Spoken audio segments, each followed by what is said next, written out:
everyone, so in this video I will show you a quick tutorial on how to switch from the Zbrush to the Nomad sculpt.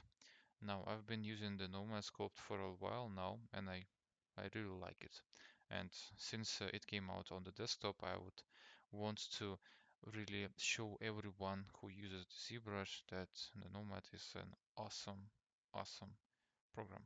So in the UI we have all of the four main pages, which is the first one on the top left, and on the top right we have the top menu. On the right we have our toolbox. On the left we have the action menu. On the bottom we have the shortcut action menu. And I will explain everything in details right now.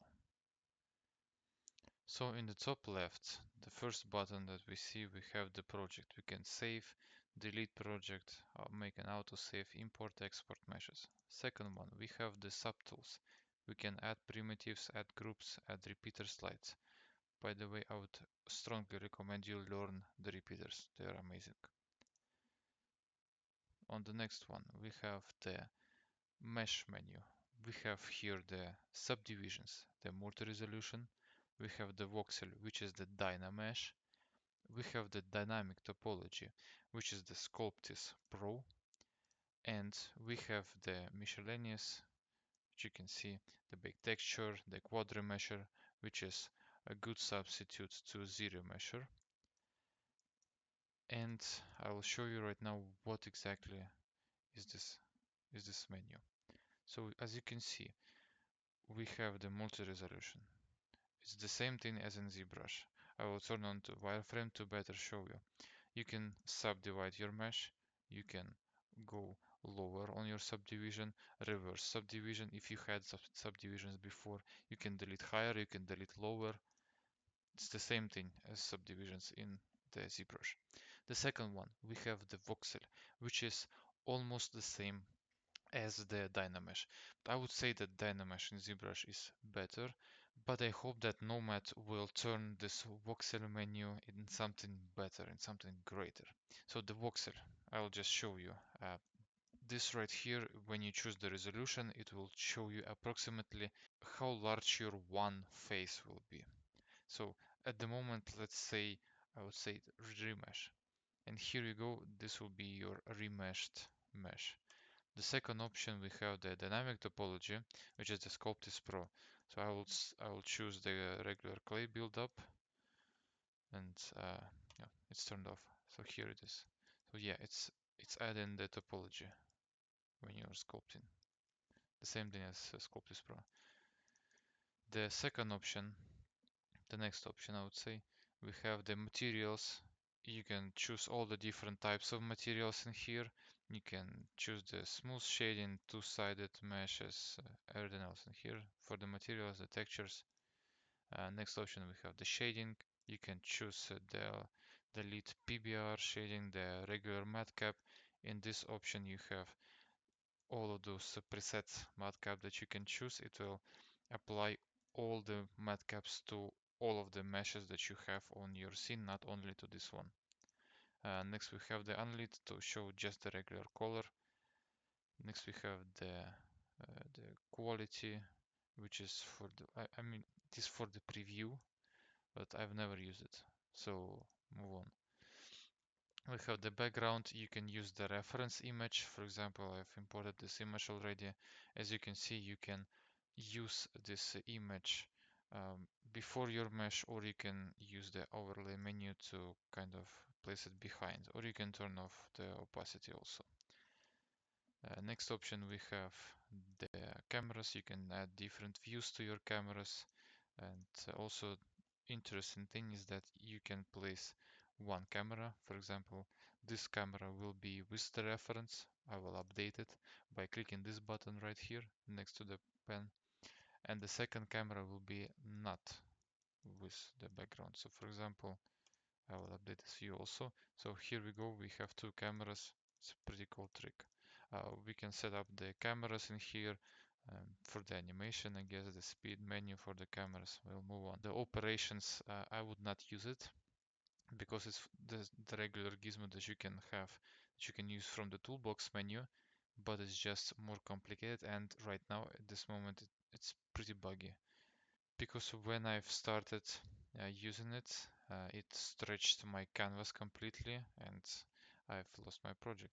So we'll move on to the next one. It's the specific settings for the brushes. So let me see. I will choose the mesh. I will choose my brush. I will go to the specific settings and I can see that for this brush specifically, this tool does not have any specific settings. So I will choose another tool, for example, the move brush. And in the move brush, we have, for example, the radius. So if we have the huge radius, we can choose smaller radius, just as in the brush, almost the same thing as in move brush radius. Next settings, we have the regular brush settings. You can select the stroke, you can select the alpha settings, the fall off of the brush, and the filter. But I would suggest you to read the filter part on your own because I have not used it, honestly. So I don't know anything about it. Moving on, the stroke painting settings. The stroke painting, you can select the stroke painting for the different brushes. For example, let's select it for the standard brush and select some different colors. For example, the red one. And we can sculpt and paint just as if we did select the RGB channel in the ZBrush. The same thing. Or you can choose the paintbrush, which is the regular paint brush. You will not affect geometry, but you will draw on the mesh. Moving on, the symmetry menu. Now the symmetry menu is the same menu as it would be on the action bar on the left. You can choose the planes of the symmetry, you can choose the radial symmetry, the method of the symmetry, and you have the mirror option and you have the mirror and weld option. Just here. Or you can mirror and split. So yeah, and also you can flip the object in here. Next one is operations. You have all the different types of things in here, like the smooth slider, the relax slider, the inflate slider. Yeah, different kinds of sliders in here. Next one we have the layers. It's the layers. Then we have the settings. You have the outline in here. You can place the grid in here. You can turn on the two-sided, so you can see the inside of the meshes. Yep. Next one. We have the perfect menu for the customization. You can choose select the different colors. You can what else can you do? You can color. You can set up your own color, the color of your bases, the transparency of your. So yeah, just the regular customization. Then you have the shortcuts. Now this shortcuts is just for this menu for the bottom menu. You can select and delete them or add them to your shortcut, but I will add them because I want to explain everything in here. Then we have the gestures.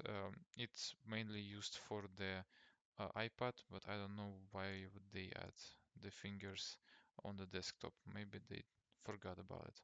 The next one we have the bindings. You can choose and select your different bindings. You can change them to your own, etc.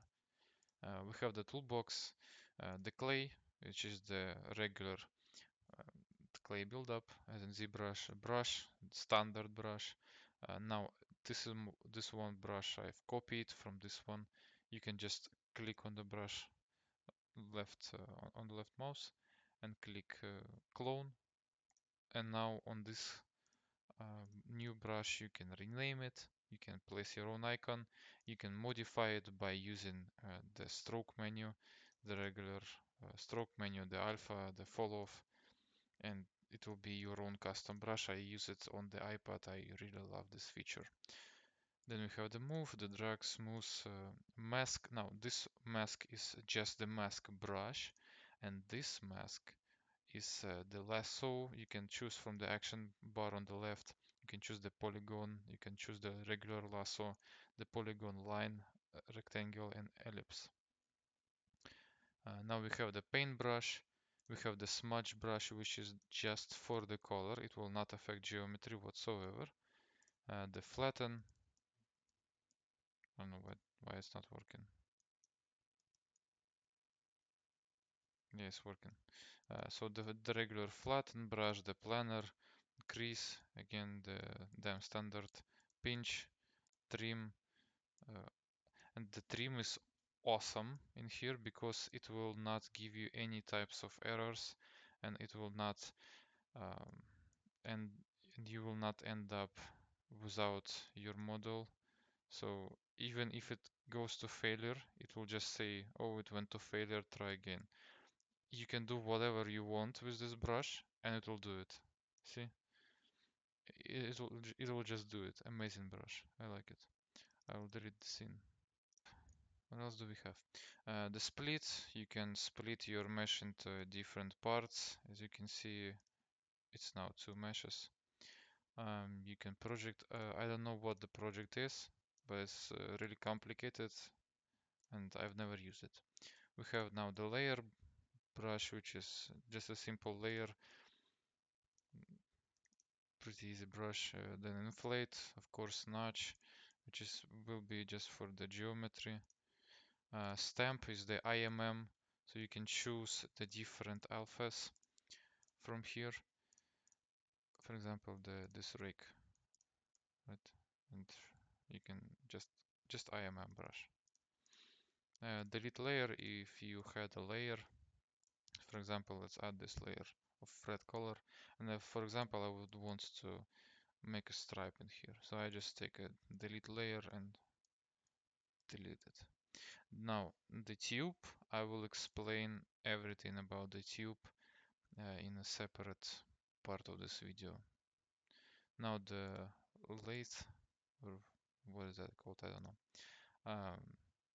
Just a pottery tool, cool pottery tool. I don't know what else would I choose it for. Just a pottery tool. Then we have insert. You can insert different meshes, not just as not at like at 0, 0 position in the world, but from the that will be attached to the mesh directly. Wow, what did I do right now? How did I do it? Well, it's a mystery now. Transform. I don't know what it is. I've never used it. Gizmo. You can scale the geometry by grabbing the orange circle at the outside, by grabbing the orange circle in the middle. You can rotate, no, sorry, you can move your mesh in the 3 dimensions in XYZ. You can rotate it by different axes, or you can rotate it by the camera axis, which is you can grab the gray um, the gray circle, or you can grab in between the axes and you will still kind of rotate it in 3 dimensions, in different through different 3 axes.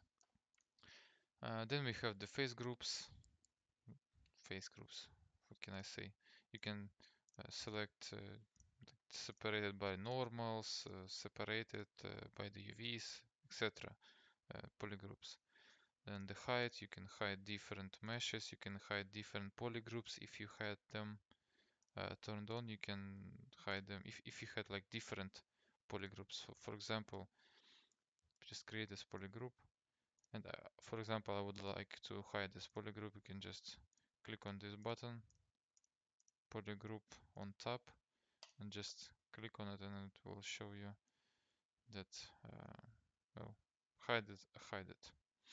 And you can delete it also. Measurements, I've never used it, so yeah, you can measure whatever. Quadra measure, again, it's a zero measure, but it's separate purchase. Select, you don't need the select, because on any different kind of brush you can still select it without anything. So yeah, I've talked about the toolbox, I've talked about the higher UI. Now let's talk about the bottom UI, the undo button, the redo button, the history. You can choose to go between the histories. It's an awesome feature, but because I am in a demo on the desktop itself, so that's why I don't have this specific feature. But you can go to even into the beginning where you just created your first sphere. I don't need it now. Now the solo, the isolation mode, then we have the X-ray, pretty understandable. The voxel, which is the dynamesh, you can dynamesh it right here. So I just remesh the sphere right here. Then we have the grid, we have the wireframe, which you can set up the your own color if you would like. The inspector is pretty cool thing, but I've never used it. You can try and find some information about the inspector. I will not tell you anything about it because I don't know anything about it. Then the dynamic topology, which is the Sculpt Pro. Then we have the subdiv plus, the reverse subdiv, and going in between the subdivs in here, the logs, I don't know what it is, never use it. Then the matcap option, it will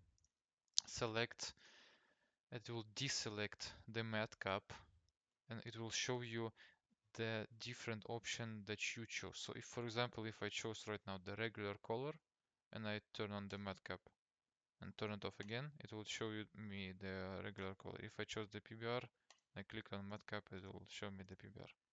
Pretty self-explanatory. Then the outline only for the selected object, and then later the face group. Now in the action, we have the symmetry, which is the same again as this one. This option here is the same in here. We have the radius of the selected brush. We have the intensity of the selected brush that can go higher than 100%. It's sometimes useful for the smooth brush for me. Now we have here the alt. So if you choose, like, for example, to sculpt in plus, you click on alt, which I am doing right now. See, now this button is glowing. Now I can do it in minus. Now we have here smooth that can be turned on shift, again the same as in Zbrush. Then we have the mask tool that I don't know why would they place it in here, because you have the toolbox in here, but okay.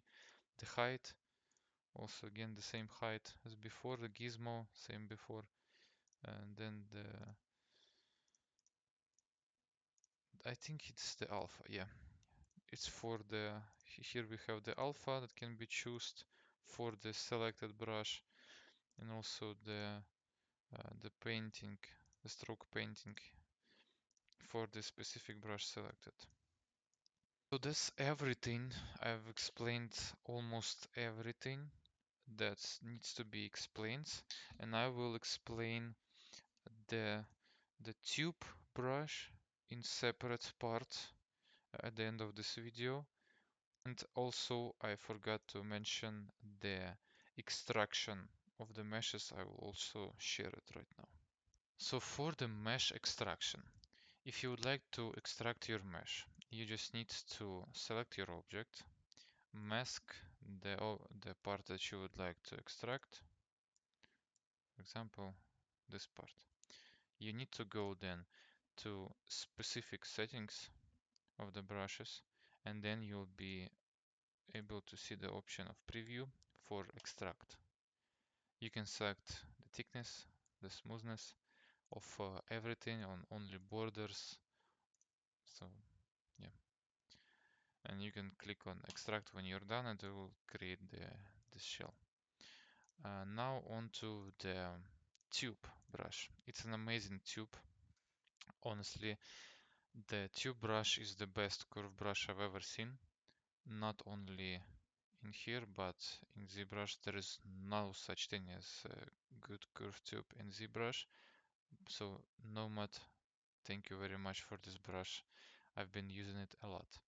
So to use this brush, you just need to select it and select on the action menu on the left curve, because if it was on view, it will not work. Just select curve and start drawing. And it turned into a curve that can be manipulated at any point. And you know what's the best part is?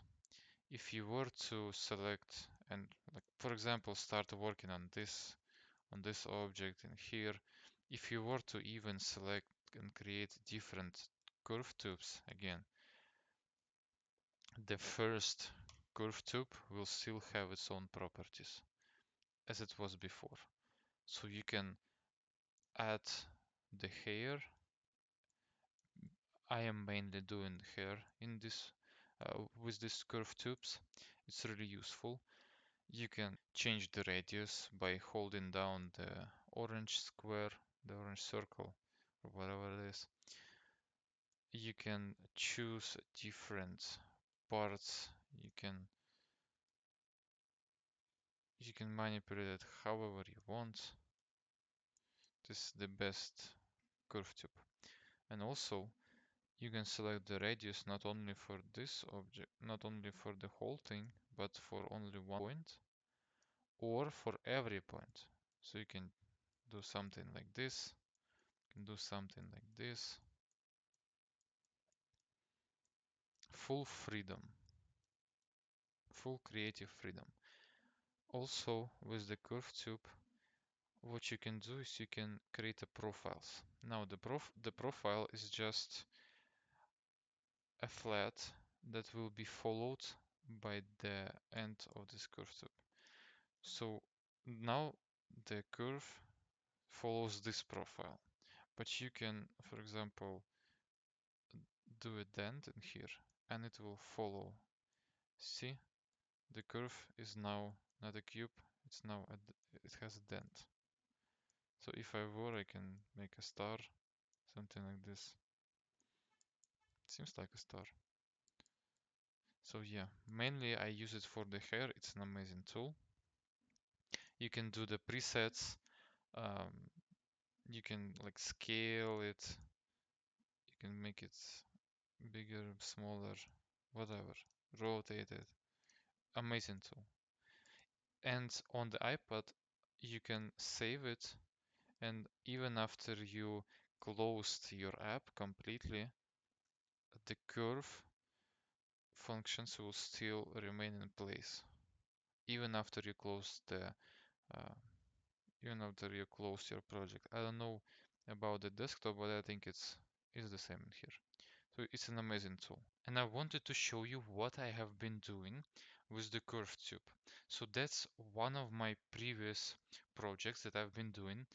As you can see, the hair is fully, completely made out of curve brushes. Now, it has been, of course, um, approved, as so you cannot see the whole curve functions, but this whole hair has been done only by the curve tubes. Also, this project, I have not completed it and it's quite old, but this hair is also made entirely out of curve tubes, and you can see the whole curve function still there. I can isolate the curves, I can show you everything. The hair is completely made out of only curve tubes. So that's an amazing brush that you can use and it will help you greatly. So yeah, I've talked about everything in here. Hope that helps, and I hope that your progress in Nomad will be better and better each day. So thank you for watching and thank you so much for your support, and I'll see you soon.